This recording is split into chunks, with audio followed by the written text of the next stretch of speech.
ఈ వ్యక్తి మీకు తెలుసు కదా, స్వచ్ఛమైన పాకిస్తాన్ ప్రేమికుడు. వీళ్ళ రోజులు బాగున్నప్పుడు, మంచి మంచి హోదాల్లో ఉన్నప్పుడు, అధికారంలో ఉన్నప్పుడు పాకిస్తాన్కి వెళ్ళటం, రావటం, పాకిస్తాన్ని కీర్తించడం, భారత్ని బదనాం చేయటం, అనవసరమైనటువంటి బాంధవ్యాల్ని పాకిస్తాన్కి, భారత్కి కల్పించటం, వాళ్ళు ఉగ్రవాద దాడులు చేస్తే సన్నాయి నొక్కులు నొక్కటం, ఇలాంటి పిచ్చి పనులు చేసడంలో నెంబర్ 1 అన్నమాట ఈ మణిశంకర్ అయ్యర్ అనే కాంగ్రెస్ నేత. ఈ మణిశంకర్ అయ్యర్ ఇప్పుడు సీజేపీ ప్రొటెస్ట్ వేదికగా మళ్ళీ అవే పాకిస్తాన్ అనుకూల కోతలు కూస్తూ ఉన్నాడు. వేర్పాటువాదుల్ని ప్రశంసిస్తూ, వేర్పాటువాదుల మీద అణచివేస్తున్న విషయాన్ని నార్మలైజ్ చేస్తూ, ఏదో ప్రజా హక్కులను కాలరాస్తున్నట్లుగా మాట్లాడుతూ ఉన్నటువంటి ఈ ధోరణిని మనం ఎండగట్టకపోతే ఎలాగా? ఈ సీజేపీ వేదికగా బయటకు వస్తున్నటువంటి బొద్దింకలు మాత్రమే కాదు, పందికొక్కులు, దేశద్రోహులు, గుంటనక్కలు, ఇలాంటివందరూ కూడా మనకి తేలుతూ ఉన్నారు. వీళ్ళని ఒక కంట కనిపెడుతూనే ఉండాలి. సీజేపీ వేదిక మీదకి ఎక్కిన ప్రతి ఒక్కడూ ఈ దేశానికి వ్యతిరేకంగా పనిచేస్తున్న వాడుగానే మనం చూడాలి. లేదా కొద్దో గొప్పో కొంతమంది రాజకీయ ప్రయోజనాల కోసం దిగజారి అక్కడికి ఆ స్టేజ్ ఎక్కుతూ ఉండొచ్చు. అంతే తప్ప విద్యార్థుల పట్ల వీళ్ళకి ఎటువంటి సానుభూతి కానీ, వాళ్ళకి ఏదో మంచి జరగాలనే కోరిక కానీ లేదు. ఈ మణిశంకర్ అయ్యర్ చరిత్రను ఒకసారి గూగుల్ చేసుకోవటండి. అక్కడికి వెళ్ళి విద్యార్థుల గురించి మాట్లాడుతున్నాడా అంటే లేనే లేదు. ఉమర్ ఖలీద్ గురించి, షర్జిల్ ఇమాం గురించి, వాళ్ళని జైలులో ఎందుకు పెట్టేశారు అనేలాగా వాక్రూడుస్తూ ఉన్నాడు. ఇతగాడిని ఏమనాలి చెప్పండి? ఒకసారి వినండి ఆ మాటలు.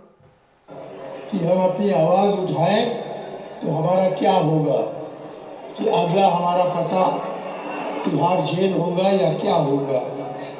हमने उमर खालिद को देख लिया है, हमने शारजील इमाम को देख लिया है। 5, 6, 7 साल से वो जेल में बंद है। 5-6 సంవత్సరాల నుంచి జైల్లో వాళ్ళని పెట్టేస్తున్నారు. ఉమర్ ఖలీద్కి, షార్జిల్ ఇమామ్కి ఏమైంది చూశారు కదా. మనం కనుక మాట్లాడితే మనకి తిహార్ జైల్లో లేకపోతే ఇంకేంటో అన్నట్లుగా మరి మాట్లాడుతున్నావుగా, పిచ్చుకోతలు కూస్తున్నావుగా, మరి నేను లోపల వేసేయాలిగా ఈ పాటికి. మోదీ నియంత అయితే మీరందరూ కూడా ఇంత రచ్చ ఎలా చేయగలుగుతున్నారు? ఇన్ని రకాల ప్రొటెస్టులతో దేశంలో విధ్వంసం ఎలా క్రియేట్ చేయగలుగుతున్నారు? ఎవరికి చెప్తున్నారు? ఎవరు చెవిలో పెడుతున్నారు పువ్వులు? ఇక్కడ ఇదే చిన్న క్లిప్సే చాలా ఉంటాయి. మీరు కావాలంటే Umar Khalid controversial comments, Umar Khalid about Kashmir, Sharjeel Imam about Assam అని కొట్టి చూడండి.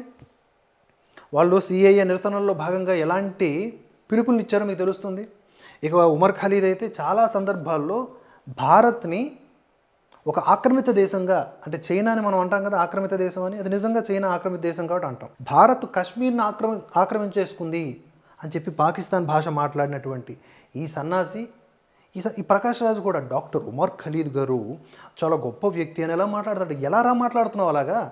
అరే, నీకు సంబంధించిన పాస్తులను ఎవడన్నా ఆక్యుపై చేసుకుంటే వాడిని నువ్వేమంటావు?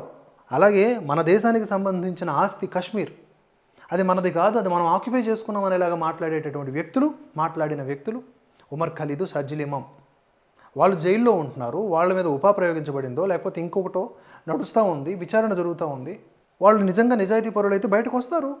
ఆధారాలు లేకుండా వాళ్ళని లోపల వేయలేదు కదా.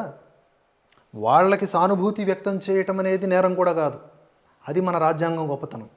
కానీ వాళ్ళలాగా వాళ్ళతో కలిసి జతకట్టి ఆడితే మాత్రం అది నేరమే. ఇప్పుడు రావణ్ అనేటటువంటి వ్యక్తి ఇప్పుడు రిమాండ్లో ఉన్నాడు కదా, ఆయన మావోయిస్టు సానుభూతి పరుడని తేలితే బయటకు వచ్చేస్తాడు.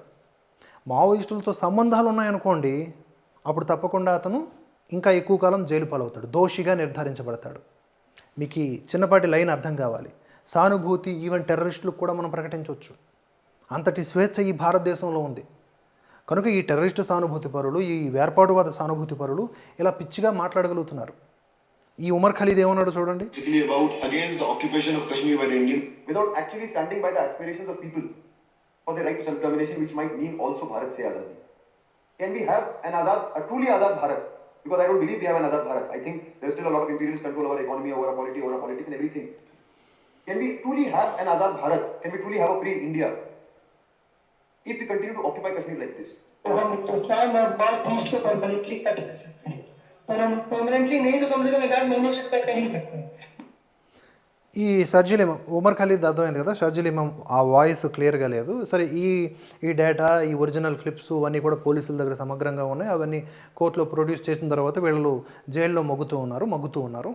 అయితే ఈయన ఏమంటున్నాడు తెలుసా, ఈ షర్జిల్ ఇమాము ఈయన అంటున్నాను, వీడు ఆ నార్త్ ఈస్ట్ స్టేట్స్ అన్నీ కూడా సెపరేట్ అయిపోయేటటువంటి విధంగా, అదొక సెపరేట్ కంట్రీ లాగా మనం ఎలా చేయాలి, ఆ చికెన్ నెక్కను ఎట్లా కొట్టాలి, ఏ విధంగా మనం ఒక ప్రయోగం చేసి ఈ యొక్క దేశాన్ని మొక్కలు చేయాలి. ఇలాంటి మాటలు మాట్లాడితే దేశ వ్యతిరేకమైనటువంటి కోతలు కావా, దేశ ద్రోహ చర్యలు కావా, లోపలికి వెళ్ళరా? వీళ్ళకి ఒత్తాసు పలుకుతున్నాడు ఈ సీజేపీ ప్రొటెస్ట్లో భాగంగా. అంటే విద్యార్థులందరూ ఉమర్ ఖలీదులు అవ్వాలనుకుంటున్నారా? మరి వీళ్ళ పిల్లల్ని ఎందుకు చేర్చలేదు వేర్పాటువాదుల గుంపులో? ఈయన ఎందుకు చేరలేదు వేర్పాటువాదిగా? వెళ్ళిపోవచ్చుగా కాశ్మీర్కి వెళ్ళి అక్కడ ఉన్నటువంటి అనుమానితమైన ఉగ్రవాదుల గుంపులో చేరిపోయి ఏదో బొడ్డుగా ఏదో చుట్టుకొని వచ్చేయచ్చు కదా, ఆత్మాహుతి బాంబు తగిలించుకొని.